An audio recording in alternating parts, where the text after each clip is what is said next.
Hi guys, today I'll be going through the topic of kinetic particle theory. This video covers the basics of this topic and it's at the level of secondary school students.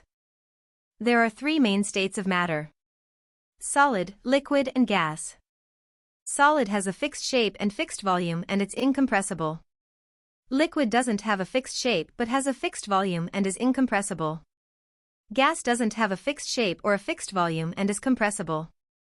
The kinetic particle theory states that all matter is made up of small particles that can't be seen with the naked eye, and these particles are in constant random motion.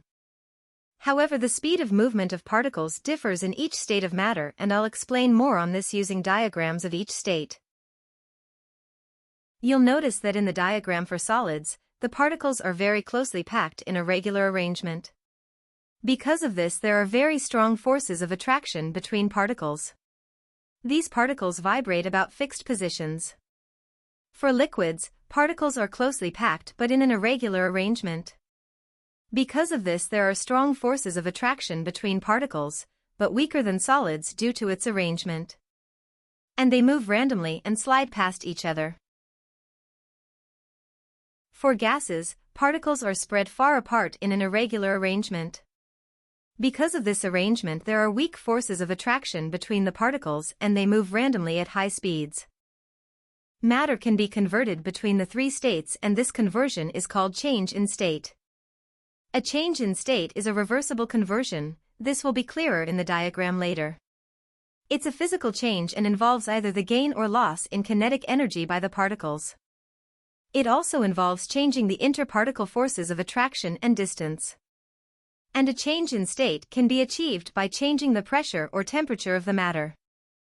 Let me illustrate the changes in states with a diagram to make things clearer. Let's start at solid. When a solid changes its state into gas, that process is called sublimation. When a gas changes state into liquid, that process is called condensation. When a liquid changes state into solid, that process is called freezing. Remember when I said that change in state is a reversible process? That means in the diagram the arrow doesn't only point in one direction, it goes both ways. Starting from solid again. When matter changes state from gas to solid, it's called deposition. When matter changes state from liquid to gas, it's called evaporation or boiling.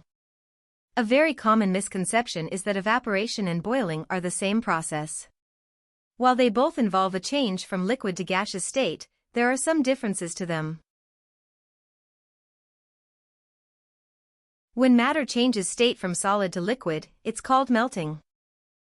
We'll now take a look at two graphs. The first one is the boiling curve. It shows the change in temperature of a solid as it's converted into a liquid and then into a gas when it's heated.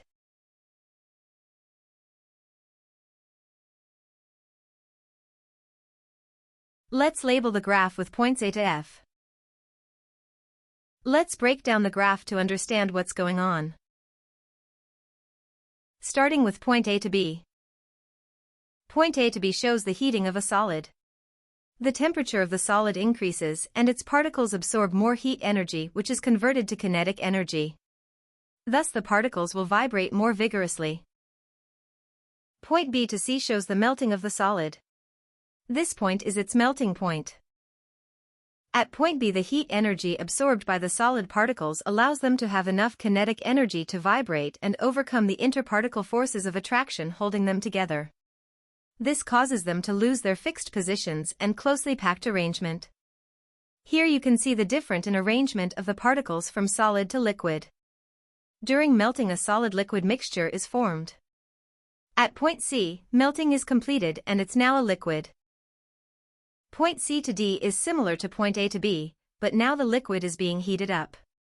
The temperature increases and particles gain heat energy, which is converted to kinetic energy. This causes them to move faster. Point D to C is the boiling point, where the liquid is boiling. The heat energy absorbed by the particles allow them to have enough kinetic energy to vibrate and overcome the interparticle forces of attraction holding them together. Thus they lose their closely packed arrangement.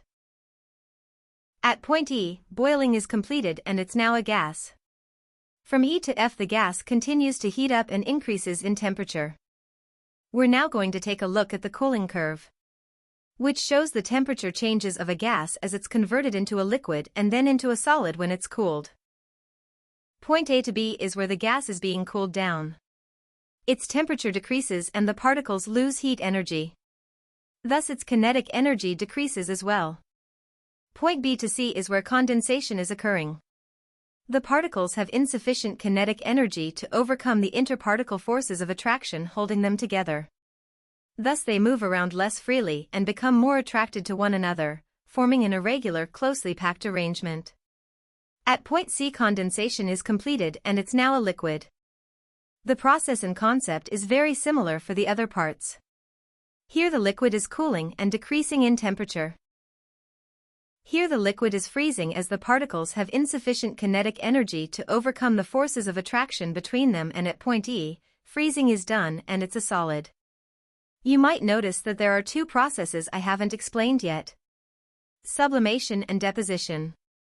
Sublimation is the process where a substance changes its state from solid to gas directly without going through the liquid state. The solid particles gain enough kinetic energy to overcome the interparticle forces of attraction in a solid arrangement to become a gas directly. Deposition is the reverse process of sublimation. The substance goes from gas to solid directly, skipping the liquid state. Particles lose enough kinetic energy to settle into a regular fixed arrangement of a solid directly. Thank you so much for watching this video. I hope it will help you better understand this topic. If you want to see more videos, please like and subscribe.